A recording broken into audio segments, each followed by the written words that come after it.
What's up guys, it's Vil here, and here we are, the end of my main review of Borderlands 4. I think there will be another review video where I look through everything in hindsight, but I really dig this review in progress format, so I figured, why not finish it strong? Unfortunately, Borderlands 4 does not finish strong, but I'll get into that in a minute. This is part 3 of my Borderlands 4 review in progress, and it will feature spoilers for the last third of the game, including returning characters, story progression, some speculation on the future, and endgame content. Spoilers are ahead. After some goofy, we need to clear the data off of the command bolts nonsense, we go to talk to Amara, and at first it seems like we're finally entering Dominion. Instead, Amara decides that we need to find Lilith because she's their leader, and apparently we can't do anything without her. Which I think is sort of the ultimate message of the game. Zane chimes in and tells us we can take the space elevator that Callus tried to rig up in order to reach Elpis. You take the moon, and you take the moon, and you take the moon! And hopefully find Lilith. So we go back to Carcadia Burn and assist Amara and Zane with fixing up the space elevator to take it to the moon. We explore Elpis, we find some Oz kits, and we look for Lilith at the epicenter of the phase explosion. We also fight Callus again, and again she goes down like stink on a skag. We find the center and go through some weird multiversal time tunnel that leads to a resting Lilith, complete with grown-out hair. We rescue her and head back to Moxie's bar, where she rests and gives us Echo instructions. We also fight RJ along the way. It's pretty pointless as it happens in a cutscene, but he still does wield the knife that stabbed him in the beginning of the game, I think. It's pretty neat. After this, we're finally heading into Dominion City through a gap in the wall caused by the moon missions and Callus's scheming. As we get into the city and try to find our way to the Tower of the Timekeeper, our allies like Defiant Calder, Zadra, Rush, and Levane all help us with various tasks over the Echo. They also all equip the Timekeeper and band together in a way for the first time, which is nice to see. What's not nice is that the Timekeeper attacks Echo 4 and Zadra emergency fast travels us, leading to Zadra monologuing a bit about, oh, we don't have to kill the Timekeeper, we can resolve things with words, since he's capable of improvising now. But with Echo 4 not jamming our bolt, the Timekeeper takes over our body and uses it to kill Zadra. Finally, the Timekeeper has done something reprehensible and actually confirms a kill. We stop the Timekeeper from forcing us to off ourselves through sheer force of will, something that Zadra implied was possible earlier, and we're locked out of the district that leads to the Timekeeper. But this does imply that we could have stopped ourselves from killing Zadra, but the force of will was only strong enough with our lives on the line. Got it. We adventure around the city to unlock that district and get into the tower, and along the way our friends banter together, which is a little bit fun to see. Then Lilith says something about war is coming again because the Timekeeper's vault holds something dark and mysterious or whatever, and it's like, what about the war we're already fighting? What about the war we have going on right now? Like, what about the now war? Vault Hunter, I'm feeling stronger now, and I think I know why I came here to Kairos. What do you remember?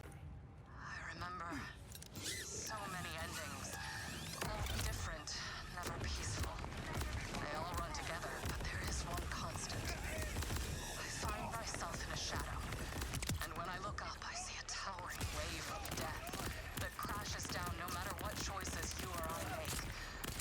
Whatever caused it has already happened. We're running out of time to prepare. I know what that shadow is, Vault Hunter.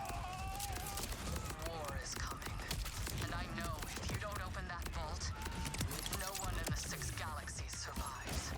Don't lecture me about the war. You didn't fight in it. The Timekeeper then took control of all of the allies that we have that have been bolted, like Defiant Calder, Levane, and Rush, and used them to talk to us and threaten us. Zane and Amara radio us about our friends going crazy, which is a nice touch. I enjoy when characters aren't just put on the back burner forever. We ascend the Timekeeper's tower and fight him.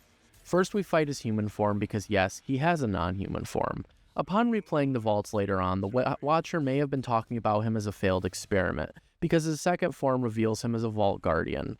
It's a very sick reveal and shows why he seems so inhuman and why he's immortal.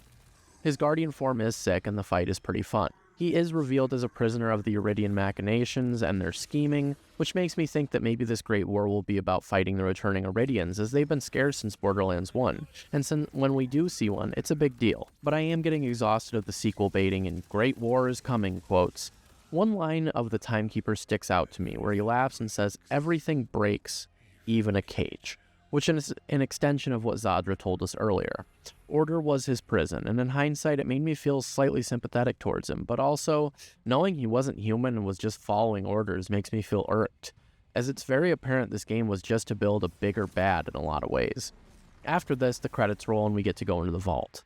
Along the way, we're run into RJ for some reason, and we soundly defeat him. He spouts off more about Lilith being evil, which I've kind of understood since Borderlands 3, because who else needs to be spoken to that much? Obviously some kind of bad guy. RJ looks like a Destiny 2 cosplayer, which fits this game tremendously.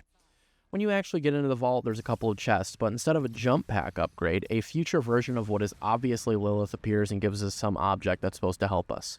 Now don't forget guys, war is coming. It's been 11 years since the pre-sequel, and we definitely haven't forgotten that war is coming.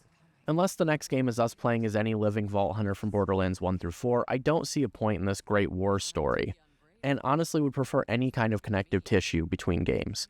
That's Borderlands 4 for you. Kind of felt like a fart in church by the end. A couple notes here. For starters, I did switch back to the Peacebreakers at the end because Apophis Lance is just straight dog water. Another note is that my frustrations with the story do not stifle my enjoyment of the gameplay like they do in Borderlands 3's main story. The story in Borderlands 4 is solid and does what it needs to do. My main frustration is the methodology and the safeness with which it's played. Imagine instead if Zane and Amara got captured and bolted, forced you to fight them and subdue them, lethally or not. Imagine if the Timekeeper was going to level Kairos and everyone in it and was actually close to doing it. Imagine if someone notable actually died instead of Zadra, someone who had maybe 5 minutes in total of dialogue. There were so many paths that could have been taken. Even revealing that Callus or Lictor were pulling the strings would have been better. Callus ripping apart the defeated form of a human Timekeeper and becoming a bigger bad would have been fun. There's also an echo in one of the facilities ran by Vile Lictor that reveals he was putting surveillance on the Timekeeper and keeping tabs on him in order to continue his experiments. What if he was the bigger bad? There were much better routes in my eyes that could have been taken with the story, and I'm a bit perturbed that they decided to play it really safe and close to the chest with Borderlands 4, in order to build up a bigger bad for World War Borderlands, coming to PS6, Xbox 2, and RTX 7090s exclusively in 2030.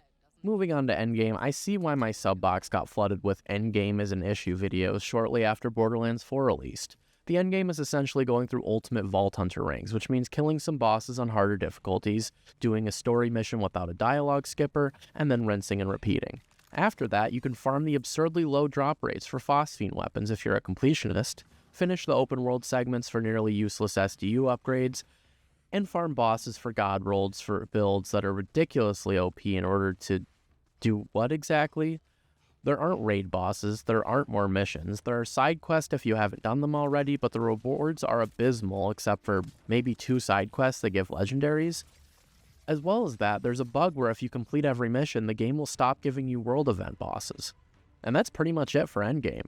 It's a slog, and the reward you get is re-slogging if you're up for getting slogged again. You can play the game again as another Vault Hunter if you're up for it, try the level 30 skip if you're up for being out-leveled by enemies because the level scaling is terrible, or you can find something else to play until the events come out, the raid bosses are added, and the DLC content adds something worth farming for. Otherwise, you're pretty much out of luck for genuine replayability for this game. I hope they add some stuff soon to keep us playing. That pretty much wraps up my video. I was thinking of editing together the first 2 parts to this, but upon rewatching them and seeing the technical errors that my software for recording was giving me, I decided a better review with no errors would be better, and I may release another review in the future. I've also started work on some build videos, including a very slept-on Rafa build, and I hopefully will cover the horrors of Kairos event. If you liked the video, make sure to like and subscribe, and I will catch you guys in the next one.